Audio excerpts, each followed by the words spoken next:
खबर नैनपुर से। बौद्ध विहार को बौद्ध समुदाय को सौंपने और 1949 के बीटी एक्ट को रद्द करने की मांग को लेकर निकाली गई मशाल रैली। नैनपुर नगर में बौद्ध समाज के द्वारा मशाल रैली का आयोजन किया गया। बौद्ध विहार को मुक्त कराने की मांग को लेकर देश भर में विरोध प्रदर्शन और रैलियां निकाली गई, जिनमें मध्य प्रदेश और अन्य राज्य जैसी जगहों का मशाल यात्रा शामिल है। ये रैलियां महाबोधि मंदिर को गैर बौद्धों के नियंत्रण से मुक्त कराकर पूरी तरह से बौद्ध समुदाय को सौंपने और 1949 के बीटी एक्ट को रद्द करने की मांग को लेकर निकाली गई।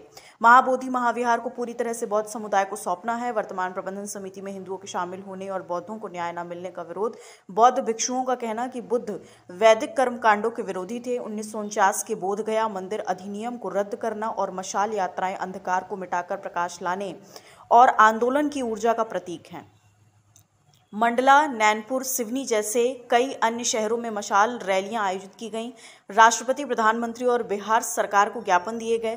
आंदोलन के तहत देश के विभिन्न हिस्सों में जनसभाएं की गईं। यह आंदोलन अब केवल बोध गया या बिहार तक सीमित नहीं, बल्कि ये देश के कई राज्यों में फैल गया। ऑल इंडिया बुद्धिस्ट फोरम, भारतीय बौद्ध महावाद, समता सैनिक दल और महिला सशक्तिकरण संघ जैसे विभिन्न संगठनों ने इस आंदोलन में भाग लिया। बौद्ध भिक्षु, उपासक और आम बौद्ध अनुयायी इस आंदोलन में उत्साहपूर्वक भाग ले रहे हैं। यह जो रैली है, हमने 18 तारीख से बालाघाट से महू रवाना हुए और महू से भीम जन्मभूमि, वहाँ से हमने यह रैली जो है शांति मशाल धम्म यात्रा का प्रारंभ किया है। इसका जो उद्देश्य है, महाबोधि महाविहार जो है वहाँ पर महंतों का अतिक्रमण है। वो अतिक्रमण महाबोधि महाविहार बिहार राज्य में स्थित है, जहाँ पर भगवान बुद्ध को सम्यक संबोधि ज्ञान की प्राप्ति हुई थी।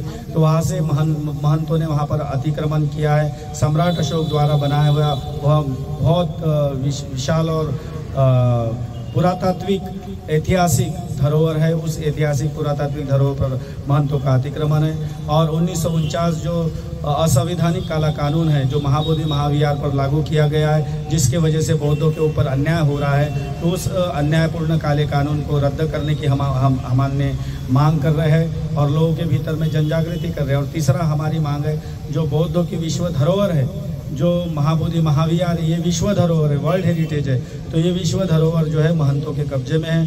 तो इससे भी मुक्त मिले और बौद्धों को जो महाबोधि महाविहार है वो वापस सुपुर्द किया जाए, ये हम मांग कर रहे हैं और लोगों के भीतर में जन जागृति कर रहे हैं। सुप्रीम कोर्ट में भी एक केस चल रहा है, तो इसके माध्यम से हम सभी लोगों को जन जागृत कर रहे हैं। मैं खुद 2018 में सुप्रीम कोर्ट में याचिका करता हूं और हमने याचिका डाली है सुप्रीम कोर्ट में, तो उसका अभी अगले 30 अक्टूबर को पेशी है।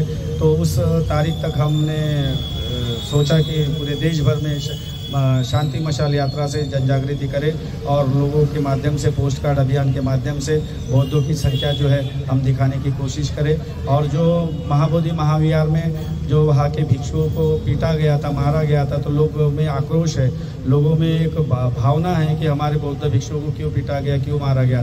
तो हम लोगों को मैत्री, करुणा, भाईचारे का संदेश दे रहे, आक्रोश को शांत करने की कोशिश कर रहे और आपस में हिंसा न हो, भाईचारा हो स्थापित हो, मैत्री स्थापित हो, करुणा स्थापित हो, इस संदेश को लेकर हम महाबोधि महाविहार मुक्ति आंदोलन के संदेश को लेकर एक ही लक्ष्य, एक ही नारा, मुक्त हो महाबोधि महाविहार हमारा, इस संदेश को लेकर हम चल रहे हैं और सभी को इसके प्रति जन जागृत कर रहे हैं। यही हमारा मकसद और लक्ष्य है। परिचय दे दीजिए। मैं भद्य धम्मशिखर बालाघाट में निवास करता हूँ, त्रिरत्न बुद्ध विहार में। खबर भारतवर्ष के लिए नैनपुर, मंडला, मध्य प्रदेश से शमीम खान की रिपोर्ट। अपने शहर, अपने प्रदेश की ताज़ा खबरों के लिए लाइक करें, शेयर करें, सब्सक्राइब करें और हाँ, बेल आइकन दबाना ना भूलें, क्योंकि खबर हमारी, फैसला जनतंत्र का।